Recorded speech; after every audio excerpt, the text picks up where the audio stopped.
Dick Hart began fishing when he was just a tyke. Fast forward a few decades, and he is one of the best anglers of his generation.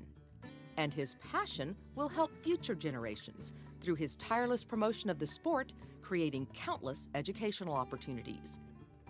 It all began when Hart was just 4 years old and a neighbor took him fishing. One bite and he was hooked. He grew up in a single-parent home and didn't have the opportunities many children took for granted.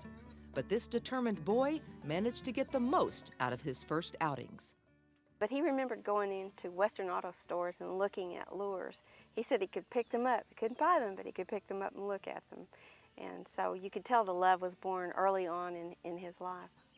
Dick's love for fishing continued into adulthood as he pursued a successful career in banking.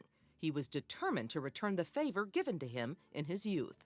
I related back to the value of those early experiences with me, and I felt that there was something I might do to enhance education and experience of young people through the Fisheries Center.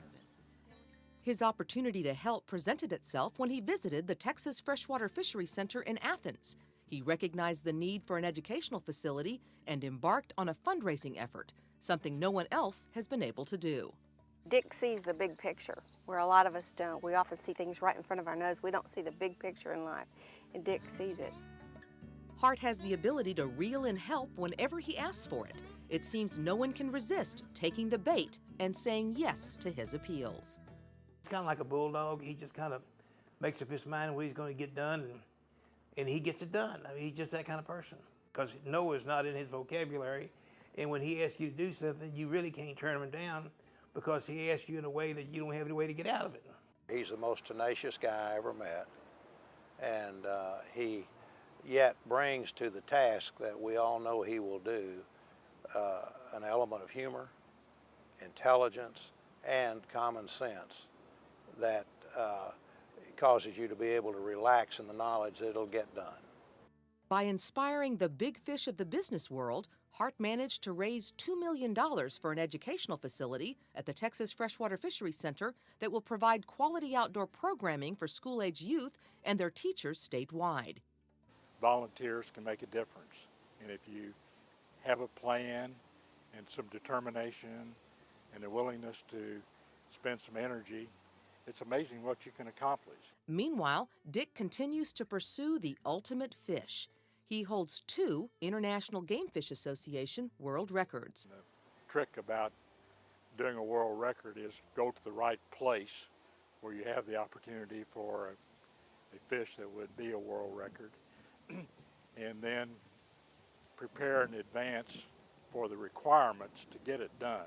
In 1986, he earned the honor for reeling in the largest Dolly Varden trout, weighing in at over 6 pounds. And it beat the existing world record by about 1.5 pounds. So all of a sudden, here I am. I got a world's record. I thought that was kind of neat.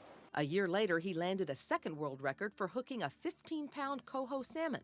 And like all anglers, he loves to tell a good story. About every other Monday, I get a call from Dick, and I hear this voice say, "Wait till you hear what we caught this weekend." And then he begins to tell me all his fish stories. And it's usually not so much what he caught as it is what the other person caught, because Dick's that kind of person. He just loves to see other people catch fish. Richard Hart may have come from humble beginnings, but his contributions to the fishing world are something to be proud of. We should study ways to clone him. If we had more Dick Harts, the world would be a better place. He's an example for me to see a guy that lived his life right. Hart has a simpler version of what he hopes will be his legacy. If someone were looking back, they would hopefully say, I had a really good time with Dick Hart when we went fishing.